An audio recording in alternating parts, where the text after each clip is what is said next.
अस्सलाम वालेकुम, आप सभी का खैर मक़दम है आपके अपने यूट्यूब चैनल एसकेएन उर्दू लिटरेचर पर। आज की वीडियो हम पिछले दो वीडियो को ही कंटिन्यू कर रहे थे। उर्दू ज़ुबान वो अदब की तारीख़ या उर्दू ज़ुबान का इर्तिक़ा, ये चीज़ देख रहे थे। हम इसे ही कंटिन्यू करेंगे। उम्मीद करती हूँ कि पिछली दो वीडियो आपने देख लिए होंगे।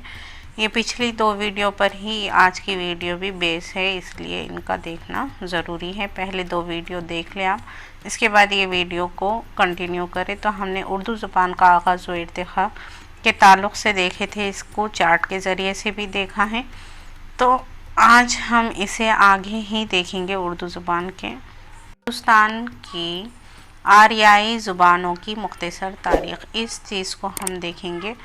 उर्दू ज़ुबान हिंदुस्तान की हिंद आर्याई ज़ुबानों की मुख्तसर तारीख़ को देखना है। तो इसमें तीन दौर है हिंद आर्याई के, जो एग्ज़ाम्स में अक्सर क्वेश्चंस इनसे बनता है। एक अहद क़दीम, अहद वस्ता और अहद जदीद।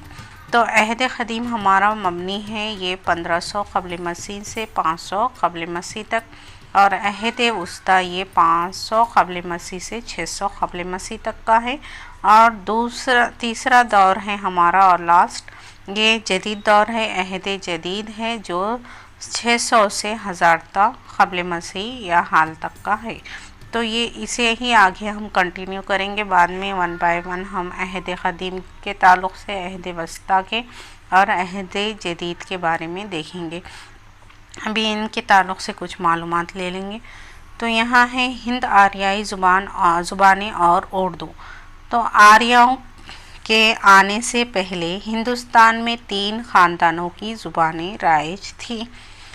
3 ख़ानदान कौन कौन से थे? ये ज़ुबानें जो राज थी वो है आस्ट्रिक, द्राविड़ी और तिब्बत चीनी। ये तीनों ज़ुबानें राइज थी हिंदुस्तान आर्यों से पहले। आर्य हिंदुस्तान में दाखिल हुए तो वो ईरानी अविस्ता की तरक्की याफ्ता शक्ल बोलते हुए आए थे, जो यहाँ संस्कृत कहलाती है। तो ये अविस्ता एक ज़ुबान ही है, और ये है ज़रतिशी की मुक़द्दस किताब इसी में लिखी गई है। और कुछ माहिरीन का कहना है कि रूस से या यूरोप से हिंदुस्तान हिजरत कर लोग आए थे, और उनमें कुछ लोग हिंदुस्तान आ गए।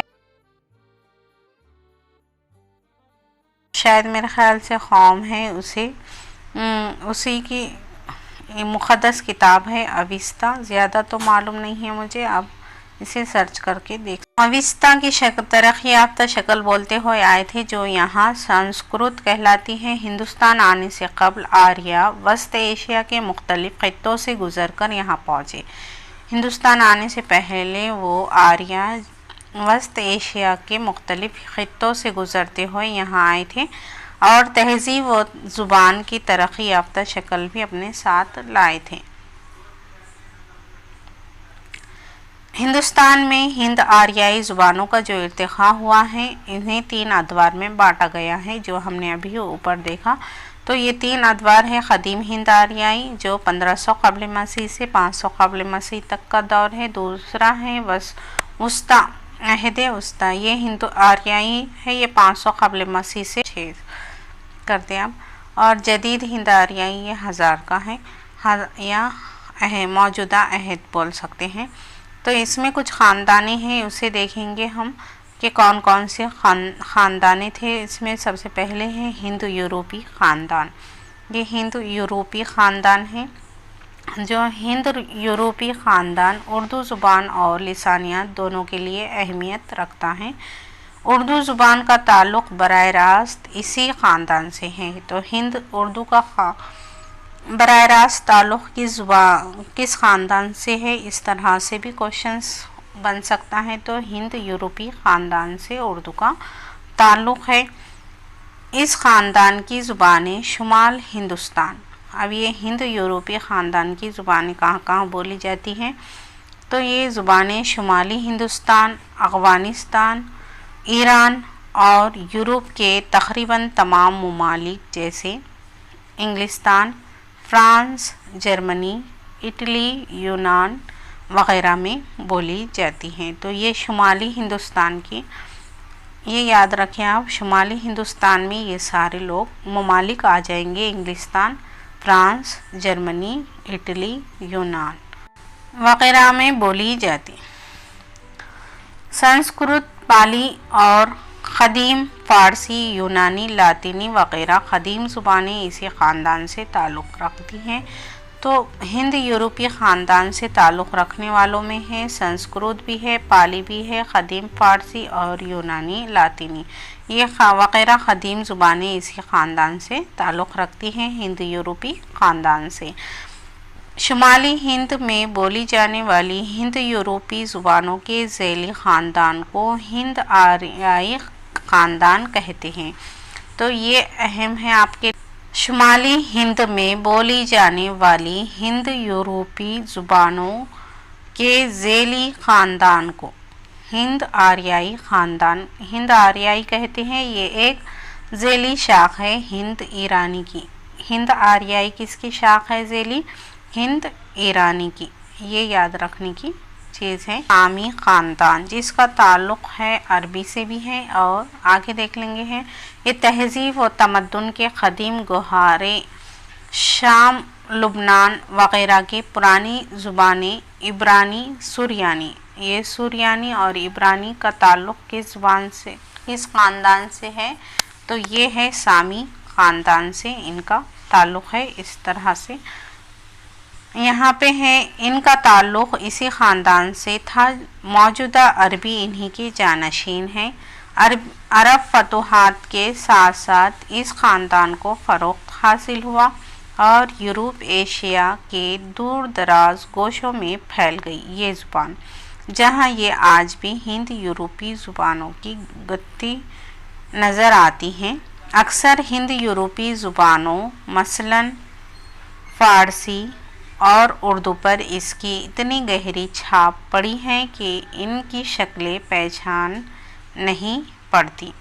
इस्लामी उलूम का सरचश्मा होने की वजह से ये मज़हब का सहारा लेकर अभी तक आर्याई ज़ुबानों के इलाक़ों में घर किए हुए हैं। तो ये सारा कुछ अरबी, इब्रानी और सुरियानी और का ताल्लुक़ के बारे में बताया है और ये सामी ख़ानदान से इनका ताल्लुक़ है। ख़ानदान, इस ख़ानदान की ज़ुबानें मंगोलिया हैं, मंचूरिया और साइबेरिया, ये 3 ज़ुबानें हैं।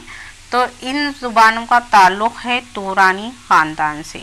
इन ज़ुबानों का ताल्लुक़ है तुरानी ख़ानदान से, इनका ताल्लुक़ है मंगोलिया का, मंचूरिया का और साइबेरिया का, ये तीनों का ताल्लुक़ है तुरानी ख़ानदान से। तुर्की या तातारी ज़ुबान इनमें ख़ास अहमियत रखती हैं। तुर्कों और मुग़लों की फतूहात के साथ साथ इसका उरूज होता है। चुनांचा उर्दू में भी तुर्की अल्फाज का ख़ासा ज़ख़ीरा पाया जाता है। तो ये था हमारा तुरानी ख़ानदान। आप दूसरा देख लेंगे हम द्राविड़ ख़ानदान। तो ये ख़ानदान है। इसमें इस ख़ानदान की ज़ुबानें जनूबी हिंद में बोली जाती हैं। कहाँ बोली जाती हैं इस ख़ानदान की? द्राविड़ की, ये जनूबी हिंद में बोली जाती हैं। तमिल, तेलुगु, कन्नड़, मलयालम, ये ख़ास ज़ुबानें हैं।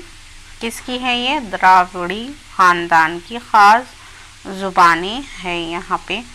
और तेलुगु के बाज़ अल्फाज दक्कनी उर्दू में भी पाए जाते हैं। तो ये ऊपर के जितने भी ख़ानदान हमने देखे, सामी ख़ानदान, हिंद आर्याई ख़ानदान, तुरानी ख़ानदान और द्राविड़ ख़ानदान, तो ये इनके अलावा दूसरे गैर मुतल्लिक़ा ख़ानदानों की भी फहरिस्त है। इनके भी अलावा दूसरे हैं। एक है तिब्बती चीनी ख़ानदान, अफ्रीका के हेमटेक बंटू ज़ुबानों का ख़ानदान एक है। ऑस्ट्रेलिया और अमेरिका की बोलियों का ख़ानदान।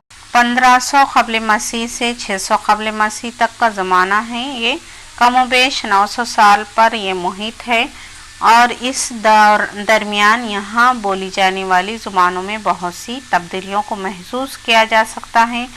कदीम हिंद आर्याई डॉक्टर सुदेश्वर वर्मा ने 5 मंजिलों में इसे तकसीम किया है। कदीम हिंद आर्याई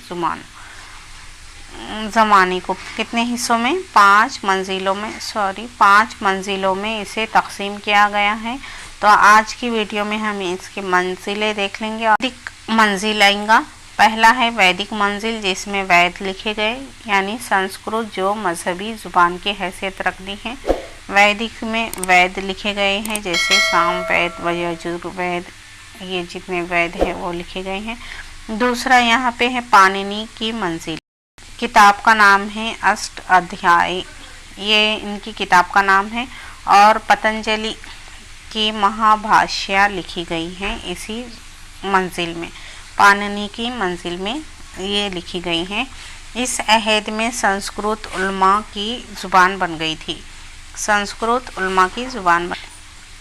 और रज़मिया मंजिल, इस दौर में संस्कृत सरकारी ज़ुबान की हैसियत पा जाती है और इसका रिश्ता मज़हब से टूट जाता है। रज़मिया में संस्कृत का रिश्ता मज़हब से टूट जाता है। आगे हम कल इंशाल्लाह इसे ही कंटिन्यू करेंगे। तब तक के लिए खुदा हाफिज़।